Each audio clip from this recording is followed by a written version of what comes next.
हमारे देश के युवाओं की शक्ति अमेरिका जैसा देश पहचानता है, लेकिन उसकी शक्ति हमारे नेता कितना समझ पाते हैं, इस पर करेंगे चर्चा। पहली ये रिपोर्ट। अमेरिका में होने वाले प्रेसिडेंशियल डिबेट की तर्ज पर इस तरह की बहस भारतीय चुनाव प्रणाली का कभी हिस्सा नहीं रही। अमेरिका में जहां केवल 2 पार्टियां हैं जिनके चुने हुए 2 उम्मीदवार डिबेट में हिस्सा लेते हैं, वहीं भारतीय राजनीति में राष्ट्रीय और क्षेत्रीय पार्टियों की संख्या को देखते हुए बहस करना नामुमकिन सा है। लेकिन अमेरिका की तरह मुद्दों की बहस हमारे देश में आसानी से हो सकती है। लेकिन चुनावी समर में नेता जनता से सिर्फ वोट मांगने निकले हैं। बीजेपी का चुनाव प्रचार नरेंद्र मोदी और गुजरात के विकास मॉडल पर केंद्रित है, लेकिन उन्होंने अभी तक ये नहीं बताया कि उनका ये मॉडल अलग अलग राज्यों में कैसे काम करेगा, जहां मुद्दे और जरूरतें दूसरी हैं। कांग्रेस उपाध्यक्ष राहुल गांधी बदलाव और भ्रष्टाचार हटाने की बात कर रहे हैं, लेकिन उन्होंने अभी तक ये साफ नहीं किया कि नई सरकार मौजूदा सरकार से अलग कैसे होगी। अरविंद केजरीवाल के नेतृत्व में आम आदमी पार्टी ने राजनेताओं और कॉरपोरेट घरानों के मिलीभगत के खिलाफ मोर्चा खोला, लेकिन आम जनता को अभी तक ये नहीं पता कि अगर वो चुन कर आए तो देश चलाने को लेकर उनकी क्या नीति रणनीति होगी। चुनाव के दौरान बहस को नेता वैचारिक अखाड़ा समझते हैं और चीखने चिल्लाने के अलावा कोई बात सामने नहीं आती। मुश्किल सवाल न पूछे जाते हैं, न ही उनके जवाब देने के लिए नेताओं को मजबूत किया जाता है। समय के लिए ब्यूरो रिपोर्ट।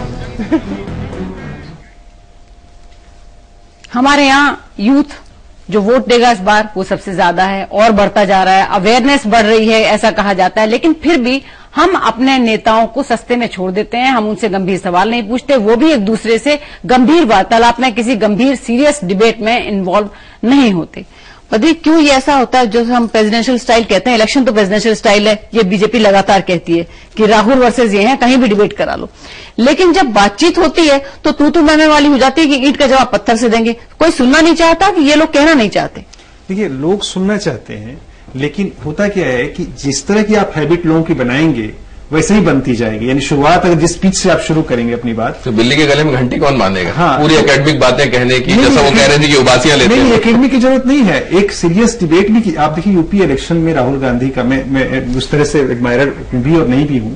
उन्होंने यूपी इलेक्शन में लगातार पूरे विकास शब्द जो गांव गांव फैला वो यूपी चुनाव से फैला उत्तर प्रदेश में, और उन्होंने बहुत सीरियस इश्यूज को उठाए थे और लोग सुनते थे और बात भी करते थे। लेकिन मोदी ने जिस तरह से इलेक्शन को डायरेक्ट किया है, इलेक्शन डिस्कोर्स को, तो कहते हैं ना, उन्होंने पूरा मैदान का मैच का नियम सेट कर दिया है।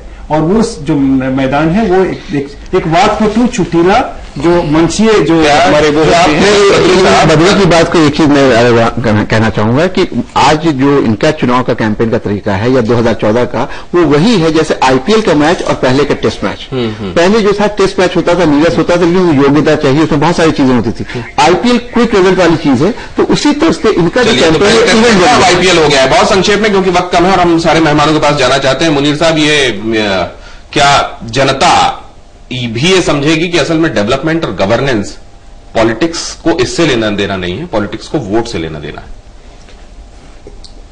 आपने बिल्कुल ठीक कहा, लेकिन मेरा सवाल फिर भी वहीं पे है कि जनता के पास ऑल्टरनेटिव क्या है? कहां जाएगी जनता? एक मरतबा हम कांग्रेस से नाराज होंगे, हम बीजेपी के पास आ जाएंगे, बीजेपी से नाराज होंगे, कोई मिलती जुलती। एक तीसरा आया था, ये कैसा लगा आपको आम आदमी पार्टी इस सिलसिले में? नहीं, वो तो देखिए ऐसा है कि वो उनके यहाँ वो ऑल्टरनेटिव नहीं समझ में। हिंदुस्तान की सियासत जिस तरह की है, हमें दिखा नहीं। थोड़ा सा बैकग्राउंड पीछे जाइए। लगता था कि पूरी चीजें सब कुछ बदल दिया, और वाकई में शुरुआत में देखा कि कैंपेन का तरीका भी, चाहे राहुल चौपाल कर रहे हो, चाहे वो चाय पर चर्चा कर रहे हो, वो जो अभी जिनकी बात हम कर रहे हैं, उन्होंने बिल्कुल फास्ट फूड की तरह सारा गवर्नेंस और डेवलपमेंट का जो कॉन्सेप्ट था उसको बना दिया था। ये 2 मिनट में बनने वाली मैगी नहीं है, इसके लिए पेशेंस चाहिए और समय चाहिए। ना उनके पास उन्होंने पेशेंस दिखाया, ना अपने आप को समय दिया। चलिए, तो क्या इस हिसाब से 60 महीने ठीक है, वो 2 मिनट्स की बात नहीं कर रहे हैं, वो 60 महीनों की बात कर रहे हैं। अरविंद साहब, ये डिस्कोर्स क्या वोट के हिसाब से यही दिखाई देगा कि डेवलपमेंट ही रहा, गवर्नेंस ही रहा, और उसके लिए किसी एक से जोड़कर लोग देख रहे हैं खुद को? देखिए, मुझे लगता है कि हिंदुस्तान में प्रेसिडेंशियल फॉर्म ऑफ डिस्कशन हम नहीं ला पाए, लेकिन हमें उसको लाने के लिए प्रयास करना पड़ेगा, उसके लिए एप्रोप्रिएट रिफॉर्म करने होंगे। लेकिन जनरली मेरा मानना है कि हिंदुस्तान की डेमोक्रेसी एक सफल डेमोक्रेसी है, ये ग्रो कर रही है, मैच्योर कर रही है, और धीरे धीरे जो इलेक्शन में मैच्योरिटी दिख रही है बहुत कॉन्फिडेंस जनरेट करती है। निश्चित तौर पर हिंदुस्तान के लिए बेहतर होगा कि कि इश्यूज पर, मुद्दों पर फोकस है जो हट गया है। लेकिन अन्यथा मेरा कॉन्फिडेंस हिंदुस्तान की डेमोक्रेसी में बरकरार है। ये एक फिनोमिना है जो दुनिया में कहीं और नहीं दिखाई पड़ रहा। मुझे लगता है हम सही दिशा में जा रहे हैं, आगे आने वाले समय में शायद और बेहतर होगा। चलिए, आने वाला कल बेहतर है, अरविंद साहब ऐसा कह रहे हैं, लेकिन यहां वो माइनॉरिटी में नजर आ रहे हैं। लेकिन निष्कर्ष की तरफ बढ़े, आज का निष्कर्ष फैजल साहब।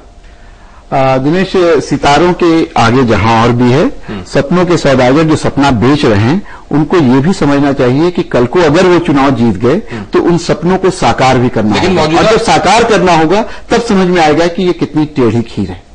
मौजूदा हालात अगर बेहतर होते तो शायद ये सपने भी ना बिकते। बद्री साहब, देखिए, जो गवर्नेंस है, गवर्नेंस की जो बात हो रही है, उसका भी एक अर्थशास्त्र है। और गवर्नेंस की बात हर आदमी करता है, लेकिन उसकी जो पॉलिटिक्स है वो कितना जन विरोधी भी हो सकती है, ये भी समझने की बात है। और कितना झूठ पर टिकी हो सकती है, जो सपनों की बात कर रहे हैं उस पर भी टिकी हो सकती है। तो मेरा तो मानना है कि ये चुनाव इस इतिहास में, भारतीय इतिहास में इसलिए याद रखा जाएगा कि झूठ आज का सबसे बड़ा सच है। मुनीर साहब, झूठ अगर आज का सच है तो इस झूठ के बाद क्या? नहीं, हमारा ख्याल ये है कि हम लोगों की झूठ की इतनी आदत पड़ गई है कि अब सच सुनने की शायद हमारे अंदर ताकत नहीं। पूर्णिमा जी, नहीं, मुझे तो पॉलिटिकल क्रेडिबिलिटी बिल्कुल बहुत लोएस्ट एप पे अभी फिलहाल दिखाई दे रही है। तो मुझे किसी की बातों पे कोई बहुत ज्यादा भरोसा नहीं है। पहले करके दिखाएं। अभी फिलहाल सिर्फ बातें हैं, आगे आगे देखिए होता है क्या। बातें तो सिर्फ बातें हैं, बातों का क्या। अभी तो सिर्फ बातें हैं। अरविंद साहब, हिंदुस्तान की अर्थव्यवस्था को 5 साल में ट्रांसफॉर्म किया जा सकता है, इसमें कोई शक नहीं है। लेकिन अनफॉर्चुनेटली इस समय हम सब्सटेंस से हट गए, मुद्दों से हट गए। मेरा मानना है मुद्दों पर वापस आए ताकि सही दिशा में डिबेट जाए, जिससे हम हिंदुस्तान के भविष्य की एक रेखा, अपने दिशा को रेखांकित कर सकें। चलिए, लेकिन जब अरविंद साहब यहां हम कहते हैं तो उस हम से मतलब हमारी चर्चा का होता है, उस हम से मतलब हमारी जनता का होता है, या उस हम से मतलब हमारे नेताओं का? ये फैसला हमें करना होगा। बहुत धन्यवाद आप सभी मेहमानों का हमारे साथ इस चर्चा में जुड़ने के लिए। और आज निष्कर्ष में इतना ही, कल फिर एक अहम मुद्दा।